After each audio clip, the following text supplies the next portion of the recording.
Do you think you can just forget it?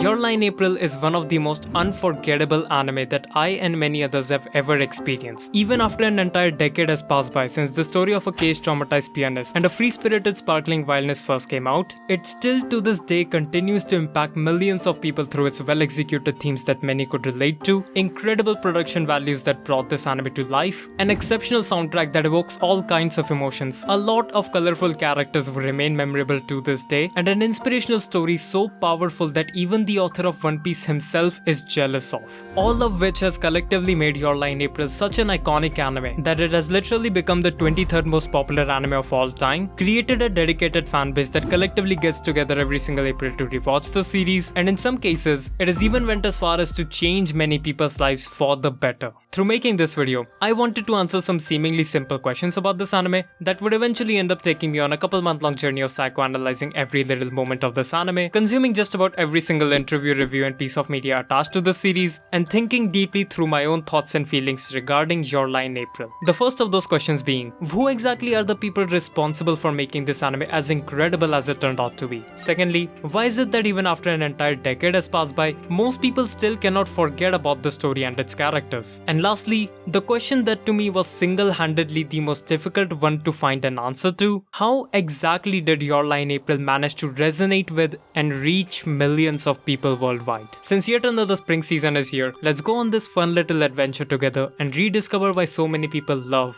Your Lie in April. Our story begins with the author of Your Lie in April named Naoshi Arakawa. Back in 2010, when Arakawa had recently completed up his first original manga title after just 2 volumes and 8 chapters worth of story, he was looking for some much needed inspiration for his next manga that would hopefully last longer than his previous work and be a bit more successful in the process. That inspiration soon came to Arakawa from the most unexpected of places, as around that time, Arakawa somehow ended up seeing a violinist performing on the TV, which apparently moved him enough to wanna base the entire theme of his next manga on classical music. More specifically, Arakawa decided to take inspiration from the one-shot manga that had literally started his career as a mangaka. That one-shot manga being about the story of a girl playing the violin. On the 6th of April 2011, Arakawa's latest romance music manga about a struggling piano prodigy and a carefree talented violinist came out in the monthly shonen magazine titled Your Lie in April. On the surface, this manga had many similarities to Arakawa's other works up until now, from its style of comedy, its unconventional art style, its undeniable energy, the addition of much bolder and stronger female leads, and those slice-of-life coming-of-age aspects in its story. But the more you continue reading this manga, the more it quickly begins to separate itself from anything Arakawa has ever made before. Through having a certain charm, a certain shine, a certain sparkle in its overall atmosphere that wasn't quite present in his previous works. And those momentary sparks of brilliance scattered around in every single chapter of this manga did not go unnoticed. After only the second volume of Your Lie in April had come out, the author of the legendary manga Hajime no Ippo himself praised it, saying, "It completely overcomes one of the biggest weaknesses of manga. You can hear the sounds." This kind of a compliment coming from the author of one of the greatest mangas ever made should be enough of a proof of just how well received this manga was in Japan. In fact, the manga's popularity had quickly grown to such an extent that after only the first 3 volumes had been released, an anime proposal was made to Arakawa by none other than Studio A1 Pictures. This was an opportunity too good for Arakawa to ever refuse on, and so only a year after the manga had first started publishing, A1 Pictures began working on a complete anime adaptation of this manga, and it was decided between the producer and Arakawa himself that they would end both the anime and the manga right alongside each other. Soon when it came to discussing how this story would end, Arakawa revealed a certain ending that he had in his mind ever since he started writing this manga. The producer liked this ending so much that it was immediately finalized as the official ending for both the manga and the anime. Surely there's absolutely no way that this ending they speak of would leave everyone fucking traumatized, and just like that, an anime adaptation of Your Lie in April by A1 Pictures began airing in the fall season of 2014. And over the next 6 months, the anime had not only became the highest ranked show of the year, sitting above the likes of Haikyuu, Parasite, Noragami, No Game No Life among many others, but it had also left everyone who watched it absolutely devastated by the end. But I'm getting ahead of myself. To understand how we even got to that point, let's first take a step back and actually talk about Your Lie in April. Kousei Arima used to be a talented pianist considered by many as a genius. He used to win every single piano competition he took part in, crushing his opponents with his incredible accuracy when it comes to playing the notes. That accuracy of his being a direct result of the brutally strict and at times torturous training given to him by his own mother, who always pushed Kousei beyond his limits in order to make sure he becomes capable enough to fulfill her own selfish dream of going to Europe as a pianist, a dream that Kousei did everything in his power to achieve. If my going to Europe will make you happy, if you think it'll make you well again, then I'll do my best. But right before Kousei could fulfill his mother's wishes, she unfortunately passed away, leaving behind a dark void within Kousei, as everything he ever wanted to accomplish in his life had been crumbled into nothingness. 3 years later, that same piano prodigy Kousei Arima has abandoned playing the instrument altogether and is living a bland, monotone life. He's now a shy, gloomy and confident person whose everyday life is filled with only emptiness. But all of that changes once Kousei comes across a girl standing under the bright blue skies surrounded by pigeons, where she's playing the melodica with all her heart as the beautiful cherry blossoms rain down upon her. After meeting this eccentric, loud and sparkling violinist named Kaori Miyazono and spending some time with her, Kousei's life that was till now stagnant and monotone had started to move forward and become more colorful. Your Lie in April takes the seemingly simple initial premise of two polar opposites coming together and lifting each other up from their lowest and darkest points in life and turns it into one of the most unique and memorable anime experiences by masterfully executing this premise to tell a seriously hard-hitting story. A story that relies heavily on its two main characters. Kousei Arima at the start of the anime is consumed by self-doubt, guilt and trauma, as the pursuit of the very music that once gave his life a meaning and purpose has now left him feeling blank and empty inside. That trauma of his has manifested itself as a curse on Kousei's life, because of which he cannot hear the sounds of the notes that he himself is playing. Even when he tries to break free from that curse, it only further drowns him into the void, as the more he tries to concentrate on playing the notes, the more colors start to fade away from his life and the more he finds himself all alone in a cold, dark place where no light reaches him. Just shut up and look at me. But that's where Kaori comes in. Through her ever-sparkling eyes, her crazy theatrics, her dazzling performances and her spring-like charm, Kaori ends up inspiring change within Kousei by pulling him out of his darkness time and time again, teaching him to play the notes through imagination instead of repetition, and reminding him of the true value of the music they create on that stage, which can lead to freedom itself. After experiencing that same freedom firsthand by performing alongside Kaori, Kousei decides to head on to a similar new adventure no matter how scary it may be, through which we get to learn more not just about Kousei, but the people around him as well. People who, much like Kousei, have their own struggles and stories to tell. Like Tsubaki, who is introduced as this energetic, aggressive and ever-dependable big sister to Kousei. But eventually, you find out a more complex side of her that is a bit selfish, jealous and most of all, afraid of moving on from her past. Then there's Takeshi and Eri, two pianists just like Kousei who are excited to compete with him after all these years, but are unable to come to terms with seeing their perfect hero and unreachable rival fall from grace and mess everything up during his performances.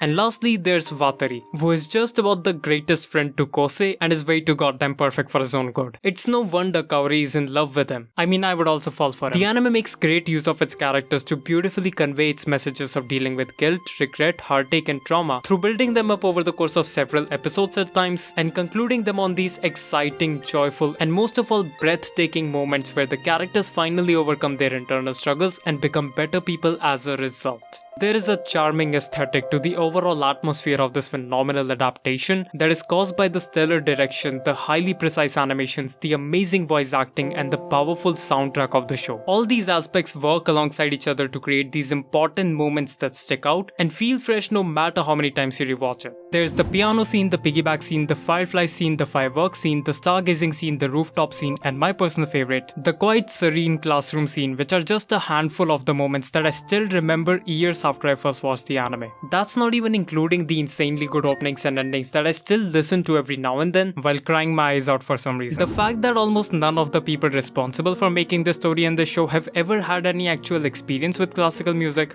and yet were able to craft an anime about the genre that connected with both musicians musicians and non-musicians alike, should be enough to tell you just how much care was put into every little detail of this anime. The staff working alongside director Ishiguro on this adaptation did a lot of research on the subject of classical music to make its setting more believable, went location hunting for many of the scenes in the show, and even hired professional instrumentalists as reference to properly animate every single performance in the anime. All of their hard work speaks for itself during those comedic bits that are way too smooth looking than they need to be, those much more serious, darker and meaningful moments that perfectly display the importance of the situation, and especially in those brilliantly executed and brightly sparkling performances, which for most people was the very thing that turned this anime into something truly special. Which brings us to Kousei's life-changing performance in episode 13. After Kaori fails to show up to perform alongside Kousei for a violin contest, he decides to go up on the stage on his own and show everyone how great of a musician Kaori is with or without her. Time to prove it. That I'm incredible.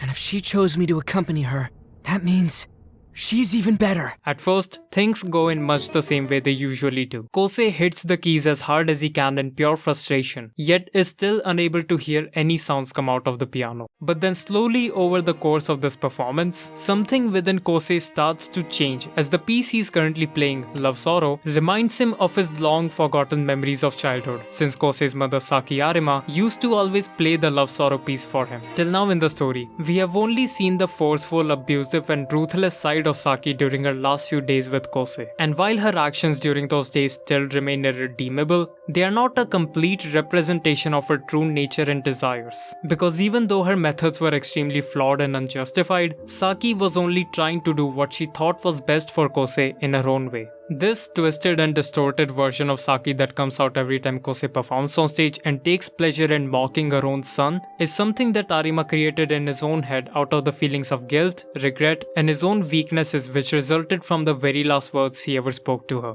But as the memories of a much more kind and gentle version of Saki resurface within Kousei, he's able to come to the realization that the monotone figure which only resembles his mother was always a figment of his own imagination, whereas the real Saki Arima that genuinely cared for her son resides within Kousei himself. What follows Kousei's self-realization is a performance that puts everyone in an enchanted state of trance, as Kousei finally overcomes his trauma through uttering a single word of immense weight that lets him leave the fake image of Saki behind and accept his mother for who she really was as he moves on to a new life.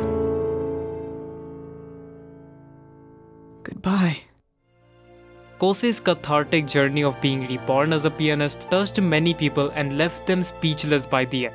But it also made them wonder, where exactly would the anime go from here on out? Also, just where the heck was Kaori when Kousei was having his life-changing moment?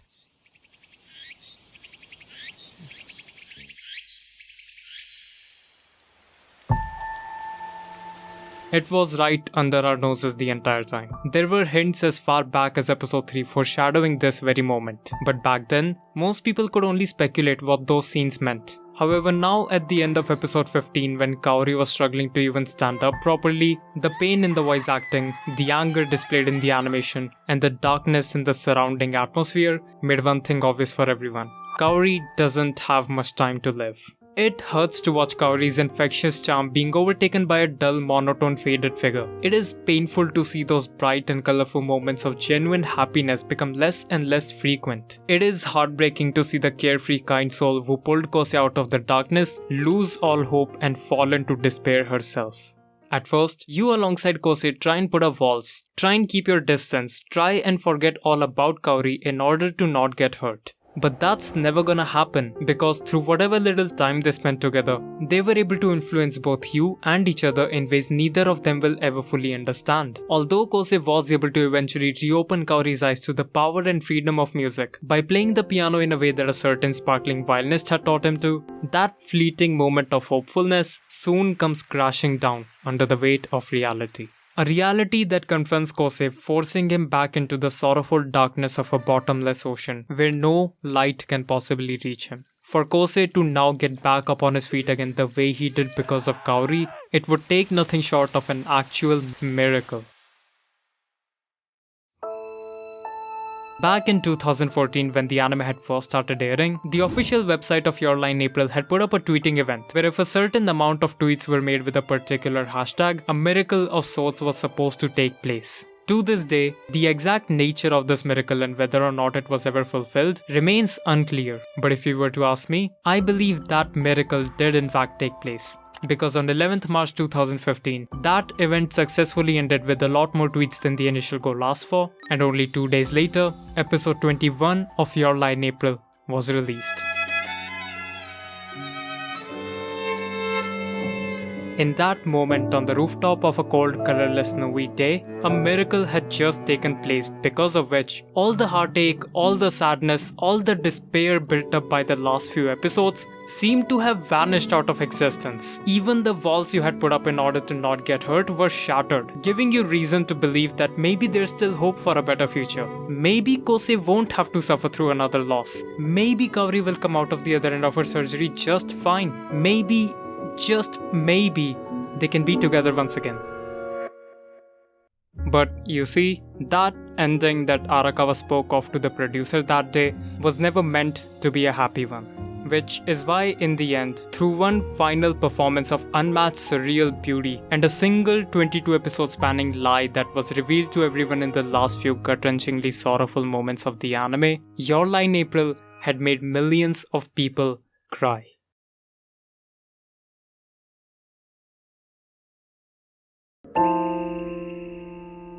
But the despair that the final episode of Your Lie in April left behind didn't take long to be turned into one of the biggest forms of inspiration for many people, that for some ended up changing the course of their entire lives. Because even though it was this depressingly sad ending that made Your Lie in April a popular standout masterpiece of a show, the thing that truly stuck with people in the long term was the journey they went on to get to that ending. And it was exactly because of that valuable journey that Your Lie in April had managed to reach the hearts of millions of people worldwide. So many people have shared their stories of how they discovered classical music, fell in love with it, and even decided to pursue it as a career because of this anime. There's also those who started out on some new hobbies, revisited their long forgotten passions, and some even got back into playing music because of the impact that Your Lie in April left behind on them. Sure, there's a ton of people nowadays who like to criticize and look down upon the various parts of the anime, and rightfully so. It is by no means a perfect anime. But even without reaching perfection, the anime was able to capture something truly precious in its essence that resonated with a lot of the people who saw it. I mean, to this day, there are still thousands upon thousands of people who come together every single April just to express their love for the anime that means so much to them. Because at the end of the day, Your Lie in April is an anime that taught many people how to live their best lives by giving them a much needed push in the right direction at a time they needed it the most. Which, if you ask me, is up there as one of the greatest things any piece of fiction can possibly do. And that itself is the real legacy of Your Lie in April, the true value behind its story, and the reason it has become so unforgettable for most people who have watched it. As for my personal feelings on the series, Your Lie in April was, is, and will continue to be an anime that I cherish deeply. Your Lie in April is an anime that has honestly made me feel empty inside every time I watched it, yet the emotions it made me feel through this inspiring story will stay with me for a long time to come, since I will always remember Your Lie in April and the impact it left on me. And no, it's not because I will keep thinking about it, but it's because I don't think I'll ever forget it. I'll never forget that feeling! The music I create here, is it going to reach them? Will it reach her? Do you think it reached her? Do you think it reached him? Will I reach you? Did it reach her? I hope that it did. It did reach her, Kousei. It reached all of us.